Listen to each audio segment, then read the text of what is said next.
মেয়েদের বাপের বাড়ি যাওয়ার আনন্দটা সেটা ছেলেরা কখনোই বুঝবে না। আজকে আমি যাব ওই বাড়িতে। সোম আমাকে রেখে চলে আসবে। আর কেন যাচ্ছি সেটা আগে বলি। আজকে আমাদের ওই বাড়িতে সবার নিমন্ত্রণ আছে, তার জন্যই যাওয়া। পরে আমার শ্বশুরবাড়ির লোকরা আসবে। আর আজকে কি করছি সেটা তোমাদের সাথে শেয়ার করব। ওই বাড়ি থেকে আসবো বলে স্নানটাও করে আসিনি। আগে দেখো স্নান করে নিলাম, তারপর এখন দিব পুজো। তার আগে বাসনগুলো মেজে নিলাম, তারপর চলে এলাম পিসিদের বাড়ি বেলপাতা তুলতে। আর বেলপাতাগুলো দেখো কি সুন্দর ছোট্ট ছোট্ট। এরপর পুজো দিয়ে প্রসাদ তুলে চলে এলাম বৌদিদের বাড়িতে। এখন প্রায় অনেকটাই বেলা হয়ে গেছে, তার জন্য দুপুরের খাবার খেয়ে নিব। এখানে মা খেতে দিচ্ছে, এখানে আমি, বোন আর পূজা খেতে বসেছি। আর কি রান্না করেছি আজকে সেটা তোমাদের সাথে একটু বলি।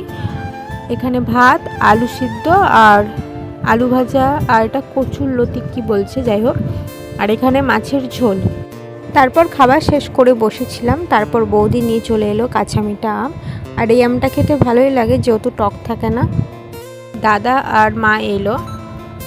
এখন প্রায় সন্ধ্যা 7টা মতো বাজে। এখন খেয়ে নিচ্ছি চা, আর তারপরে একটা কোল্ড ড্রিঙ্কস খাচ্ছি। আমি ভিডিওর ক্লিপ নিলাম বলে এখানে টেপিও বলছে যে পিসি তাহলে আমিও খাবো, তুমিও ভিডিওটা নাও। সবাই একসাথে থাকলে আড্ডা, মজা, গল্প তো থাকবেই। তারপর রাতের খাবার খেয়ে চলে এলাম বাড়ি। তো আজকের মতো ভিডিওটা এই পর্যন্ত। সবাই ভালো থেকো, সুস্থ থেকো। দেখা হবে নেক্সট কোনো মিনি ব্লগে। সবাইকে টাটা।